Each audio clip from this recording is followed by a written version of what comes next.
ఇంద్ర ఇంద్రసేనారెడ్డి అని అంటుంటేనే ఒళ్ళు గగులు పొడుస్తుంది, రోమాలు లిక్కపుచ్చుకుంటున్నాయి.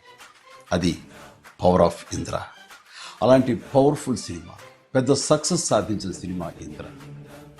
అంతటి ప్రజాదరణ పొందటానికి ప్రధానమైన కారణం ఆ చిత్ర కథ. అలాగే ఆ చిత్రానికి పనిచేసిన ప్రతి ఒక్కరూ ఎంతో ఇష్టంతో కష్టపడి మరెంతో శ్రద్ధాశక్తులతో పనిచేశారు. ముఖ్యంగా మనసు పెట్టి ప్రాణం పోశారు. కాబట్టి ఇప్పటికీ ఇంద్ర గురించి, ఇంద్ర అందించిన ఘన విజయం గురించి, ఆ చిత్రంలోని ఫ్రేమ్ గురించి మాట్లాడుకుంటూనే ఉన్నాం. ఏ సీన్ నుంచి మనం చూడటం మొదలుపెట్టినా సరే చివరి వరకు చూడందే అక్కడి నుంచి మనం కదలేము. అలా ఉంటుంది ఆ కథలోని పట్టు బిగు. నా చిత్రాల్లో అత్యంత సాంకేతిక విలువలు ఉన్న ఉత్తమ కమర్షియల్ చిత్రం ఇంద్ర. అందులో ఎలాంటి డౌట్ లేదు.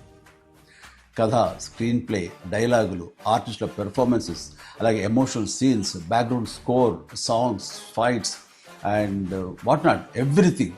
అండ్ అన్ని పీక్స్లో ఉంటాయి.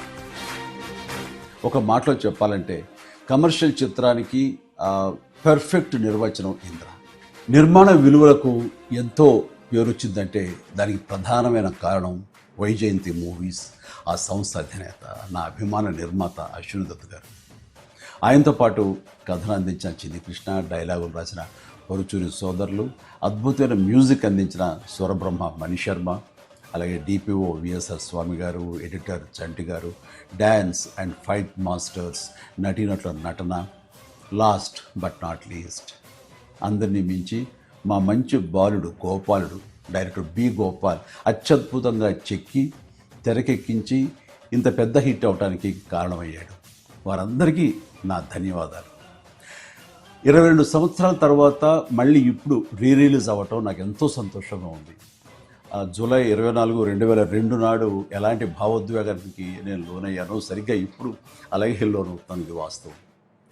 ఈ నూతన జనరేషన్కి ఈ సినిమాను పెద్ద స్క్రీన్ మీద చూపించాలన్న ఆలోచన వచ్చి నా పుట్టినరోజు నాడు గిఫ్ట్గా అందిస్తున్న స్వప్న దత్తుకి, అలాగే తన సోదరి ప్రియాంక దత్తుకి నేను ప్రత్యేకించి నా హృదయపూర్వక అభినందనలు తెలియజేస్తున్నాను. చూడబోయే మీకు కూడా పూర్తి ఎంటర్టైన్మెంట్ గ్యారంటీ అని చెబుతూ సెలవు తీసుకుంటున్నాను. Please enjoy. జై హింద్.